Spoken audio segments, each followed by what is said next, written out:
মামুনি disturb করছে, একে নিয়ে যাও তো, একে গিয়ে গ্যাসে বসাও তো। আজকের ভিডিওটা একদম স্কিপ করা যাবে না, জামাই ষষ্ঠীর ব্লগ তো প্রচণ্ড মজা করেছি আমরা, একদম স্কিপ না করে প্রথম থেকে দেখো। তো এগুলো দেখিয়ে দিলাম হচ্ছে জামাই ষষ্ঠীতে সুরজিৎ কি গিফট দিয়েছে আর দিদিরা কি গিফট দিয়েছে। দিদিরা দিয়েছিল হচ্ছে রুটি মেকার আর আমরা দিয়েছিলাম এয়ার ফ্রায়ার। মেনু হচ্ছে ডাল, ডাল, মুগের ডাল, মুগের ডাল, পাবদা, পাবদা ঝাল, সর্ষের ঝাল, সর্ষের ঝাল, পাবদা সর্ষের ঝাল, দই কাতলা, দই কাতলা, আর কি হচ্ছে খাসির মাংস, মাটন, মাটন হচ্ছে, ভাত হবে, ভাত হবে, সাথে আলু ভাজা করবো, আলু ভাজা, চাটনি, দই, চাটনি, বাহ, সন্দেশ। খুব সুন্দর, খুব সুন্দর। আর আচ্ছা, আমাদের তো জামাই ষষ্ঠীর নিয়ম নেই। জামাই ষষ্ঠীর নিয়ম কেন নেই আমাদের? আমার শাশুড়ি হাতে তুলে দেয়নি, এই জন্য আমরা করতে পারি না। আমাদের জামাই ষষ্ঠীর কোনো নিয়ম নেই, বাট আমাদের খাওয়া দাওয়াটা হয়, তাই তো? চলো, এত সুন্দর গন্ধ বেরোচ্ছে যে কি বলবো। ওকে, লজ্জা কর, না আমি করছি না, লজ্জা কর, আমি করছি না। এসি চালিয়ে শুয়ে রয়েছে, হ্যাঁ, না, আমি করছি না। মা এত রান্না করছে, খাবো তো। কালকে থেকে খাচ্ছিস। এই, ডিস্টার্ব করছে শাশুমা, মামুনি ডিস্টার্ব করছে, একে নিয়ে যাও তো, একে গিয়ে গ্যাসে বসাও তো। দেখো বসে জ্বালা আছে। করছে। পুরো মানে মা ওকে চারদিকে নিয়ে যাও, বালিশ শোনো দিয়ে না, মানে একে নিয়ে এত যাও, সুন্দর গিয়ে এখানে কলপারে করে এখানে রেখেছে, বসে আছে, ওখানে বেঁধে কি ফেলে বলবো। রাখো। তুমি চুপ করো, মা তোমাকে আমটা পাততে বললো, একটা আমটা নিচে আছে, চলো। না, এখন সূর্য মামা আছে। নিচে পাকা আম হয়েছে একটা, তুমি তো পারবে পারবে করছিলে, উপরে নেই। যাবো একটা আম পাকা পড়ে গেছে, এটা পুড়ে রাখুন। যাবো যাবো যাবো। শুয়ে আছে রাজার হালে। ওর জামাই ষষ্ঠী বলে কোনো ব্যাপার নেই, আমার বাড়িতে আসলে এরকমই ও ফিল পায়। এই এই, এত চাপ দিও না, বেরিয়ে যাবে কালকের খাবার। হ্যাঁ দেবো তো, আজকে দেবো। আরে কালকের খাবারটা বেরিয়ে যাবে, এত চাপ দিও না। কালকের ব্লগটা আজকে দেবো। যারা যারা ব্লগটা আমার দেখোনি দেখে নাও, আপলোড হয়ে গেছে। যতক্ষণ এই ভিডিওটা আপলোড হবে ততক্ষণ ওই ভিডিওটা আপলোড হয়ে গেছে, আগের ব্লগটা গিয়ে দেখে নাও। মারবো একজনকে এরকম করে। আজকে পুরোপুরি আনকাট কিছু ভিডিও তোমাদের সাথে শেয়ার করব, মানে একদম রিয়েল। আমি যদি বা যা ব্লগ শেয়ার করি সব কিছুই আমার রিয়েল, আমি কোনোটাই বাড়িয়ে দেখাই না। আমি যেরকমভাবে থাকি বা যেটা ঘটে আমি সেটাই দেখাতে পছন্দ করি।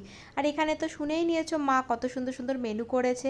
আর আমাদের যেহেতু জামাই ষষ্ঠীর নিয়ম নেই, বাট মা খাওয়াতে খুবই ভালোবাসে, সুরজিৎকে, জিজুকে, সবাইকে ভীষণ খাওয়াতে ভালোবাসে। এখানে মা প্রত্যেকবারই ভালোবেসে এত কিছু রান্না করে। চলো আরেকবার একটুখানি মেনুটা দেখে নেওয়া। খেতে বসে গেছি অলরেডি, তাই তো? চলো, ওয়েট।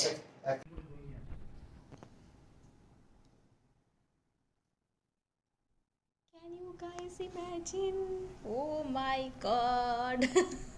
কি কি আছে এখানে? আম, মিষ্টি, উল্টো দিক দিয়ে দেখাচ্ছি তবু। দই, চাটনি, মাটন, পাবদা মাছের ঝাল, দই কাতলা, ডাল, আলু ঝুরি চিপস, না সরি আলু ভাজা, পাঁপড় ভাজা, ভাত। উফ, জমে যাবে আজকের ব্যাপারটা। তোমরা তো শুনেই নিলে কত সুন্দর সুন্দর মেনু মা বানিয়েছে আজকে। আর আজকে সবাই মিলে একসাথে বসে খাওয়া দাওয়া করছি। একটু পরে তোমাদের সাথে একটা জিনিস শেয়ার করছি। কত খাবার সব মা একা করেছে, নিমেষের মধ্যে মায়ের রান্না শেষ, তাই না বলো শুরু?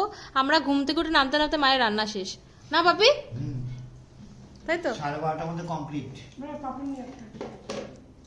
এখন বলছে খানে পে কনসেন্ট্রেট করো। একটু আগে বললাম না শেয়ার করছি, আর আমি সব কিছু রিয়েল দেখাতে পছন্দ করি। দেখো শাড়িটা টান মেরে খুলে দিয়েছি, কারণ শাড়িতে আমি একদমই কমফোর্টেবল নয়, অন্তত খেতে বসতে। কারণ আমার ভীষণ কষ্ট হয় ওইরকম অত কিছু জামা কাপড় পরে, মানে সেজে গুজে। যদি বা কিছু সাজিনি, সেদিকে জাস্ট একটা কটনের শাড়ি পরেছিলাম আর একটু লিপস্টিক। তোমরা জানাবে হ্যাঁ আমাকে কীরকম লাগছিল লুকটাতে। একদম বাড়ির নাইটি পরে খেতে বসে গেছি। খাওয়াটা একটা তৃপ্তির জিনিস, কারা কারা আমার সাথে সহমত অবশ্যই এখানে কমেন্ট করে কিন্তু জানাবে। হ্যাঁ, তারপর তো খাওয়া দাওয়া কমপ্লিট করে এখানে মা খেতে বসেছে, বাপি খেতে বসেছে, আর এখানে সুরজিৎ বলছে খাওয়ার সময় এত ডিস্টার্ব করো না, এত ডিস্টার্ব করো না, এত ভিডিও করো না, খেতে দাও। তো এখানে আমরা খাওয়া দাওয়া কমপ্লিট করে গেছিলাম হচ্ছে, মানে সুরজিৎ যেহেতু আম পারবে পারবে করছিল দু একদিন ধরেই, বেশ কিছুদিন ধরে। তো এখানে ও মা বলেছে যে ওকে একটা আম পাড়তে দাও, নালে ও পাগল হয়ে যাচ্ছে। তো এখানে মাই ডেকে নিয়ে গেছে, চল আমটা পারবি। একটা পেকেছিল আম, সেইটা ও পেরে নিয়েছে, দেখো কিভাবে পারছে, দেখেছো? ছেলেটা হাতে পায়েই বড় হয়েছে, মনের দিক থেকে এখনও সেই বাচ্চাটাই রয়ে গেছে।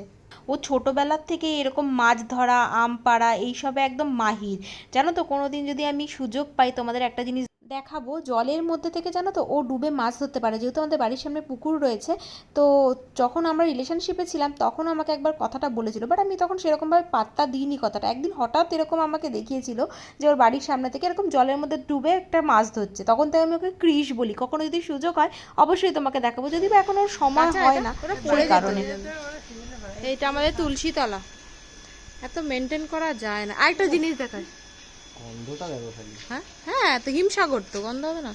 আচ্ছা, একটা জিনিস দেখাই, দেখা কি গাছ নেই। এটা হচ্ছে কাঁঠাল গাছ, আরো হয়েছিল সেগুলো কাটা হয়ে গেছে। আর হচ্ছে এখানে আমাদের এটা হচ্ছে মৌসম্বি লেবুর গাছ। মৌসম্বি লেবু এখন গাছটা কেটে দিয়েছে, বাট হয় আর কি। আম পেরেছে আর সেটা খাবে না তা করলে হয়? দেখো, ফার্স্টে বলছিল না খাবো না, তারপরে ওই যখন আমটা নিতে গেছে হাতের উপর একটা মেরেছে ওর, খেয়ে বলছে যে এত সুন্দর এক্সপ্রেশন দেখো। সত্যি হিমসাগরের মতো কোনো আম ভালো হয় না আমার মতে, কারণ আমি হিমসাগর ছাড়া কোনো আমই আমার ভালো লাগে না। এত মিষ্টি হয় হিমসাগর যে কি বলবো। কি ওটা তাকাও,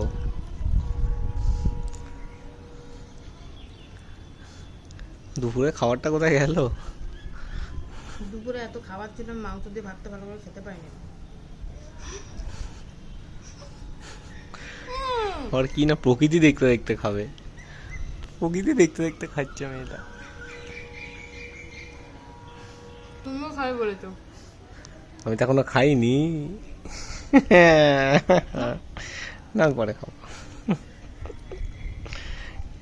আমরা বাড়িতে 3টে দিন থেকেছি আর শুধু খাওয়া দাওয়া হয়েছে। দেখো, ওপরে তো দেখলেই আমি একটুখানি ভাত নিয়ে গেছিলাম, মাটন দিয়ে খেয়েছি। তারপরে খেয়েছি হচ্ছে আইসক্রিম। এখানে সুরজিৎ কার্টুন দেখছিল। এখনও আমরা দুজনে একসাথে বসে কার্টুন দেখি, আমাদের ভালো লাগে। কারা কারা কার্টুন দেখো অবশ্যই কমেন্ট করে কিন্তু জানিও। আর শুধু খাওয়া দাওয়া করার ফলে আমাকে কি তোমাদের একটু মোটা মোটা লাগছে? আমার না, যখন ভিডিওটা এডিট করছি তখন দেখছি যে সত্যি একটু মোটা লাগছে। এই ব্লগটাতে শুধু খাওয়া দাওয়াই দেখতে হবে। তারপরে আমরা আলু কেটেছিলাম ফ্রেঞ্চ ফ্রাই বানাবো বলে, দারুণ হয়েছিল কিন্তু এয়ার ফ্রাইতে ফ্রেঞ্চ ফ্রাইটা। তারপরে তো রুটি বানানোর প্রচেষ্টা চলছে এখানে। Epic fail, epic fail. এটা ভালোই দেখি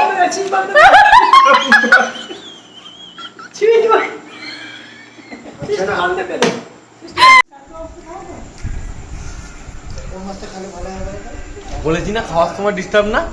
কি গো, কিছু না, সকালে মাটন, পাবদা, দই কাতলা, এখন আবার চিকেন। हम अभी डिस्कशन में है। ডিসপেশন। ও বাবা রে বাবা। রুটি মেকারে এপিক ফেল হওয়ার পর শুরু, রুটিটা একবার দাও আমাকে। সপ্তাহ আসছে কিসে দিয়ে ফোন হচ্ছিল নাকি? রুটিটা একবার দাও, কোন রুটিটা? ওই যেটা আমি বানিয়েছি লাস্ট। রুটি মেকারে সবাই এরকমই বানিয়েছে। আপনারা বসো না এখানে। ফাইনালি রুটি মেকারে ভালো রুটি হয় না, দিদি আগেই বলেছিল। বাট মা রুটি মেকার খুব পছন্দ করে, সেই জন্য দেওয়া হয়েছে। বাট এটা এখন রিটার্ন করা হবে। ওঠো না, 12টা বাজে। বিরিয়ানি হচ্ছে, হ্যাঁ বিরিয়ানি বানাচ্ছে। খাবে না পুচু? উঠো,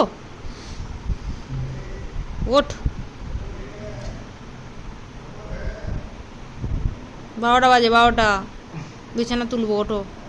এটা হচ্ছে জামা ষষ্ঠীর পরের দিন। ঘুম থেকে উঠেছি হচ্ছে 12টা, অ্যাজ ইউজুয়াল আমি 12টাতেই উঠি, সেটা এই বাড়ি হোক বা ওই বাড়ি। তারপরে তো এখানে কেক খাচ্ছিলাম, একটু মাফিন। তারপরে এই গরুটা প্রত্যেক দিন আসে, মা তো বাড়িতে গরু, বিড়াল, কুকুর সব কিছুই পুষে রেখেছে, ওদেরকে খাওয়া দাওয়া করায়। আর এখানে একটুখানি গরুটাকে আলু খাইয়েছিল, মাও খাইয়েছিল, তারপরে সুরজিতও দিয়েছিল। আর তারপরে তো আজকের মেনু শুনতেই পেলে, বিরিয়ানি হচ্ছে, চিকেন বিরিয়ানি, তার সাথে একটু মাটন কষা। আর এখানে মা রান্নাটা কমপ্লিট করে ফেলেছে যথারীতি। এবার আমরা খেতে বসবো। আর আজকে যাব হচ্ছে বিকালে বাড়ি চলে যাব, ওই জন্য মা এখানে সুন্দর করে আমাদের খেতে দিয়েছে। আজকের মেনুতে আছে হচ্ছে চিকেন বিরিয়ানি, কোল্ড ড্রিঙ্কস আর মাটন কষা, তার সাথে স্যালাড। এইসব খাওয়া দাওয়া করে একটু রেস্ট নিয়ে তারপরে বেরিয়েছিলাম বাড়ির উদ্দেশ্যে। আর দেখো, আমাকে সত্যি এক্সট্রিম মোটা লাগছে গো। আমি এখানে যখন এডিট করছি তখনই বুঝতে পারছি। তোমরা অবশ্যই এটা কমেন্ট করে আমাকে কিন্তু জানাবে যদি লেগে থাকে। তো দেখা হচ্ছে নেক্সট ভিডিওতে, টাটা।